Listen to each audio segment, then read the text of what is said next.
Regresamos. Ok, bueno, como les mencionaba, los imperios desaparecen. Estas fueron las primeras causas o las consecuencias principales, ¿no? Y ahora sucede algo, las consecuencias económicas, que yo pienso que cualquier guerra, lo principal o lo que pudo llegar a tener fueron consecuencias económicas. Y en este caso, permítame tantito, las consecuencias económicas son los detonantes de muchos de los conflictos bélicos. De manera general, el conglomerado, el conjunto de países, incluyendo aliados y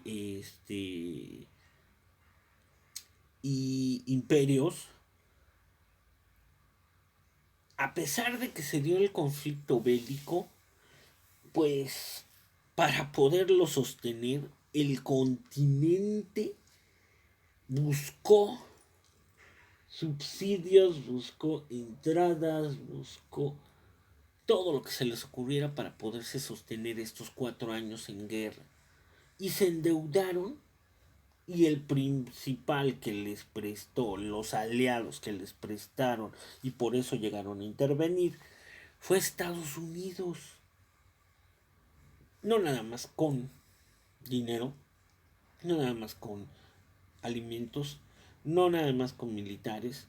Imagínense todo el beneficio que tuvo Estados Unidos, dice, ahora yo voy a ser el número uno, quiero ser el rey, quiero ser el Superman, yo quiero ser el que combata a los imperios poderosos del otro lado, a los imperios centrales.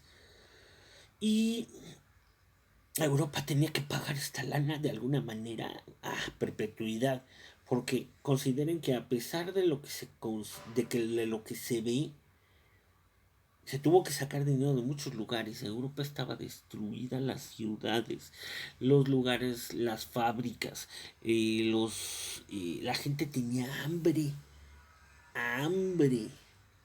¿Por qué? Porque 4 años de guerra, híjole, imagínense todo aquel daño que se ocasiona en una guerra, pues realmente puta, no lo vemos, no lo vislumbramos, ojalá nunca nos toque el hecho de que haya este periodo tan largo de de conflictos bélicos. Ojalá nunca llegara a suceder, pero si lo vemos fríamente, la guerra lo único que deja es daño.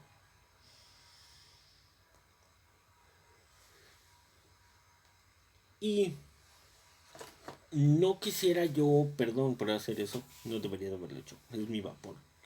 Este, una disculpa. Y Estados Unidos se levanta como el principal, eh, la principal potencia y dice, los demás, todos me tienen que rendir pleitesía, yo quiero establecer colonias en varios lugares. ¿Esto qué quiere decir? Que bases militares, yo quiero poder saber qué pasa en el otro lado del charco, porque realmente siempre ha habido una rivalidad entre Estados Unidos y Europa, siempre. Y a pesar de que Europa es la cuna de la civilización occidental, nunca han podido los americanos tener esa riqueza cultural y de diferentes países, el hecho de que Grecia sea la cuna de las civilizaciones, no lo van a tener nunca. Pueden hacer a seguir interviniendo en muchas guerras, porque han intervenido en como no tienen idea.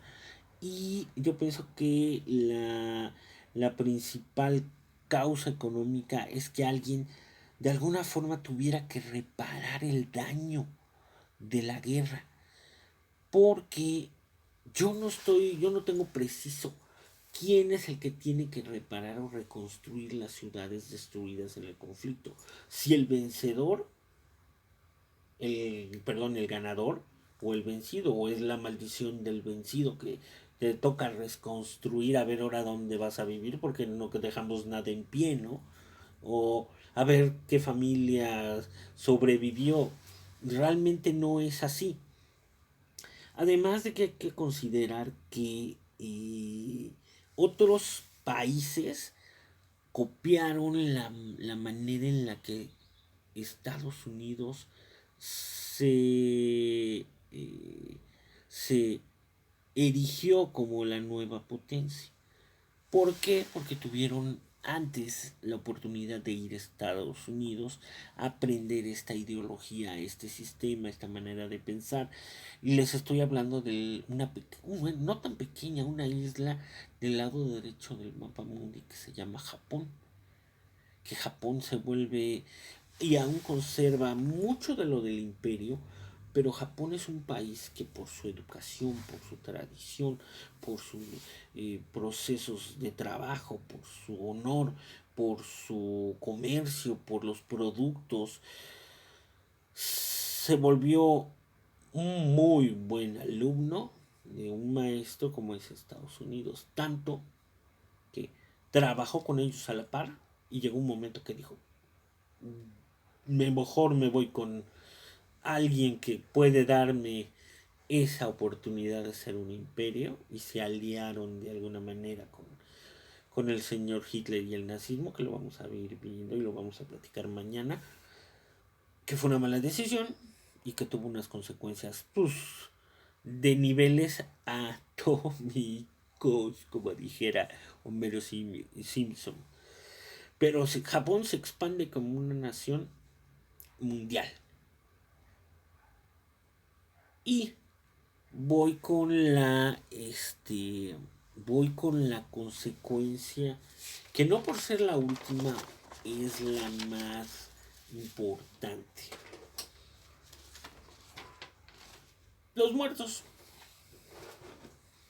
Qué feo, ¿no? Es que la guerra tenga que tener bajas. Yo sí soy a la idea y el concepto de que la guerra se debe de generar, hacer, eh, manejar o como herramienta de la historia, de la herramienta, como herramienta de renovación, de revolución, de independencia, de todo lo que se les ocurra, la guerra,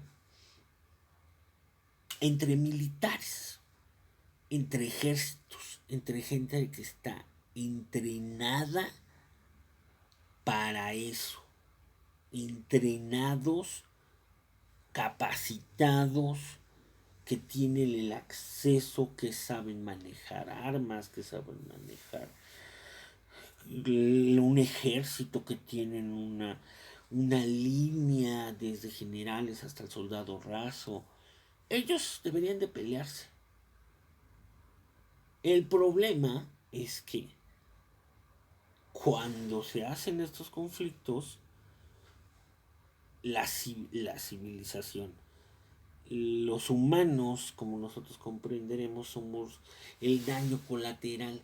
Se mueren más personas civiles que a veces los militares. Ahorita les voy a decir cómo fue la cantidad. Las cifras son escandalosas. Y recuerden también que había una epidemia de manera general de gripe que acabó con Europa, porque pues, cuando hay guerra lo que menos hay es sanidad, lo que hay es más enfermedad, lo que menos hay es cuidado, lo que menos hay es agua.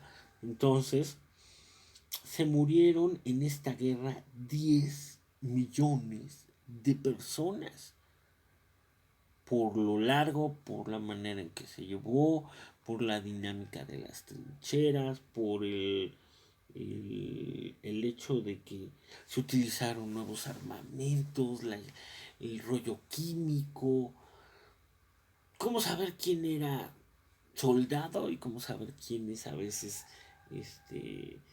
gente inocente. Realmente a veces los conflictos bélicos son irónicos, son tristes, necesarios, pero tristes. Y además de eso, hubo 20,000 personas que quedaron mutiladas, lesionadas, eh, con discapacidad, que iban o a tener que vivir con la ayuda de alguien más, o que iban a tener que pedirle al gobierno ayuda social. Ya no eran ya no eran gente apta para laborar, ya no eran gente que tuviera pues una estabilidad económica, una estabilidad psicológica. En la guerra deja un daño mental profundo en muchas personas, se le llama estrés. Ahí también se empieza a generar el famoso estrés postraumático, que es un concepto que se establece a la gente que se va a la guerra, y este estrés no permite que la gente sea o vuelva a llegar a ser funcional, adaptarse, a readaptarse, a volverse a integrar a sus familias, y se vuelven una carga. Imagínense, además de 10 millones de muertos, 20,000 personas que son carga. Y las pérdidas materiales ya no se pueden calcular, ya no se puede saber cuánto en dinero se necesitaría. Por eso las naciones ganadoras son las que deberían, en este caso, reconstruir todo este enramado, trama, país, todo este escenario que fue Europa de la guerra. Y yo pienso que no hay realmente un ganador y un vencedor. Otra cosa que sucede, que ojalá no lo repita, si no lo vuelvo a repetir, es que la gente que vivía en los alrededores de las ciudades, pues dicen, híjole, ¿qué hacemos, no? No hay de comer, no hay agricultura, está todo destruido, necesitamos que alguien nos ayude, y se empiezan a mover a la ciudad. Y al moverse a la ciudad, pues realmente lo único que ocasionan es que haya más problemas en las ciudades, ¿no? El bienestar, el gobierno o esta misma migración buscó que los países que ganaron la guerra, ellos los alimentaran, ¿no? Si no te alimentó tu gobierno, ahora que te alimente el que ganó la guerra. Puede, a veces sucede, a veces el país tiene los recursos para tener a exiliados, a gente que viene de otro. A veces sí y a veces no. Y lo más importante también fue que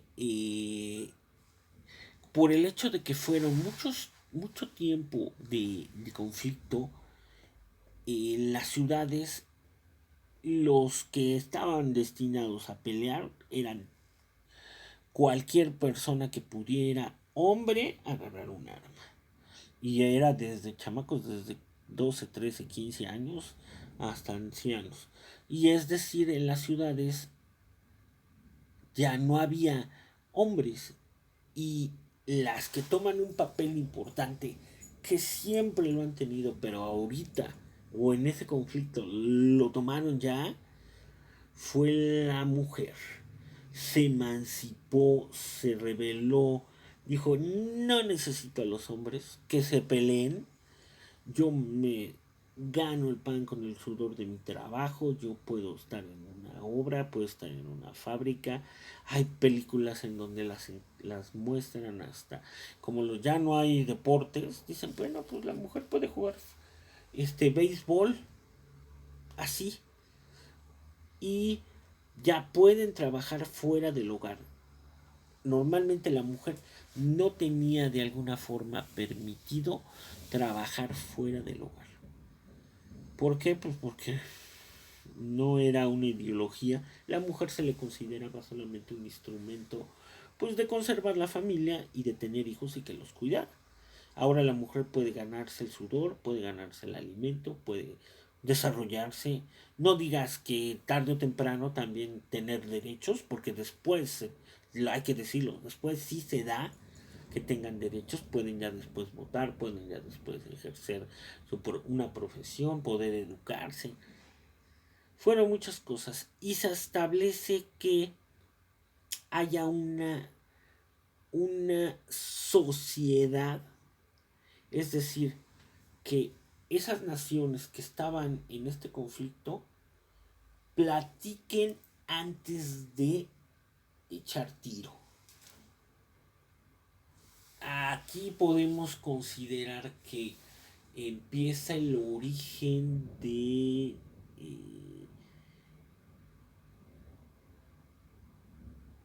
pues una copia de la ONU, pero de un sistema europeo y de naciones mucho más conscientes que las que a lo mejor están del otro lado del charco, es decir, en América, ¿no?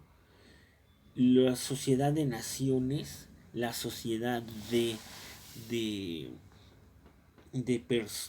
estas naciones, de alguna manera trabajando en común, pudieron realmente ser, sentar un precedente de que ya no se necesitara pelearse, que no sucedió, pero aún así ya no iba a haber, podía haber conflictos internos de países que se pelearan de manera civiles, guerra civil interna, pero que ya no hubiera conflicto y que todo se pudiera arreglar en una mesa. Por eso aparece esto de la sociedad de naciones. Y por último, Alemania tiene que, como vencido, cuando comienza una guerra, hay algo que lo detona, que en este caso fue un magnicidio. Se firma una carta en la que se le declara la guerra a mi peor enemigo, que es como es el juego. Y al final se tiene que firmar una carta en la que dice: yo fui el que perdí, acepto las consecuencias de todo este conflicto bélico. Eso es lo que hace Alemania. Entre tantas cartas, la principal, la que da el cerrojazo, la finalización del conflicto, es la del Tratado de Versalles, en la que de plano el Imperio Central, los imperios centrales lo firman y dicen en 1919 que ya no hubiera ninguna, que las propiedades que tenía la población alemana tenían que darlas a otros habitantes, otros participantes de otros países. Se establece el delito de guerra. ¿Esto qué quiere decir? Que Alemania tiene la culpa de todo lo que sucedió, es el responsable del conflicto y tiene que ver la manera de restaurar la deuda, restaurar el daño, restaurar de alguna forma. ¿Qué otra? Tiene que dar sus colonias que tenía repartidas por todo el mundo a otras naciones, y en este caso a las naciones ganadoras. También tiene que de alguna forma reducir su poderío militar a la mínima expresión, y además de esto tiene que destinar su producción de carbón. ¿Qué es el carbón o por qué es importante el carbón que lo consideremos? Es el motor, es el combustible. A lo mejor en este tiempo no recuerdo, perdón, pero yo sé que soy el maestro de historia, pues no recuerdo si el petróleo ya se vuelve una constante, pero hasta donde yo sabía, el líquido, el combustible primordial además del vapor, y para que haya vapor tiene que haber carbón. Alemania destina o tiene que dar toda su producción de carbón. Ya ni solamente para mover las máquinas, para todo. ¿Y qué sucedió en muchas de las ocasiones? Que Alemania no olvidó, Alemania lo vio de manera inteligente, se fraguó o se empezó a reestructurar, sabiendo que iban a tener que apechugar, a aguantar a muchas otras nuevas naciones, porque aparecen muchas nuevas naciones, y toman estas nuevas naciones lugar dentro de Alemania y toman posesión dentro de Alemania de muchas cosas que no eran de ellos, que eran originalmente de Alemania. Se empezó a gestar un odio contra otras naciones que fueron pues realmente ese odio el que ocasionó que Alemania primero fuera contra estos pequeños en el siguiente conflicto y quisiera quitarle a los traidores su patria. Y además de que con una persona que adoptó un modelo total ideológico de comunicación, de convencimiento, de discurso, se dejaron dorar la píldora y les mostró que podía gobernar y hacer que Alemania fuera mucho más grande. Pues los alemanes dijeron, vamos a esperar un periodo de tiempo, ¿no? Que realmente eso es lo que sucede. Se vuelve un periodo de aprendizaje para los alemanes, se vuelve un periodo de reestructuración, se vuelve un periodo de también de luchas y conflictos internos, se vuelve un periodo de decir, bueno, ¿qué nos dejó la guerra? ¿O de qué manera nos dejó la guerra? Yo ahorita voy a tratar de que, además de subirles estos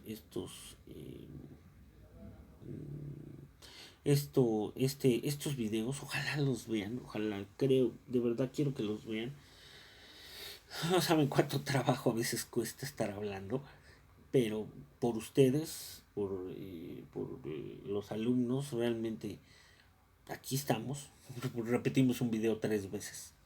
Entonces, eh, podamos ir entendiendo cómo fue el avance de esta historia, ¿no? De esta historia este, moderna. Como todo esto se ha trasladado, porque nosotros vivimos bajo el primer país imperialista o el imperio de Estados Unidos. Ojalá nunca lleguemos, y alguna vez alguien lo dijo, ¿no? Hay que defender también lo nuestro, ¿no? Que no lleguemos a ser la estrella de una bandera, que puede suceder, por tanta la influencia total, y que ojalá no lleguemos a ser un país que pierda de manera total una identidad, que tenga sus cosas particulares. A lo mejor si es un gobierno loco, pues a lo mejor es particular nuestro gobierno loco y que no se parezca al de nadie más. Que no tengamos influencias extranjeras ya disfrazadas, pero influencias porque ya realmente todos tenemos independencias, todos ya no somos colonias de nadie, algunos ya de plano han, como Cuba ya de plano dijo que entre la influencia de donde sea porque necesitamos desarrollo, necesitamos nuevas ideas, necesitamos nuevas cosas, necesitamos y ampliarnos. Por eso que les estoy mostrando este tema. Es un tema extenso. Ojalá, si tienen dudas, por favor háganmelas llegar, háganmelas saber. Necesito saber que ustedes entendieron qué onda con la Primera Guerra Mundial. Ya no quiero echar más choro. Les agradezco muchísimo y ahorita voy a subir estos dos. Nos estamos viendo. Muchas gracias.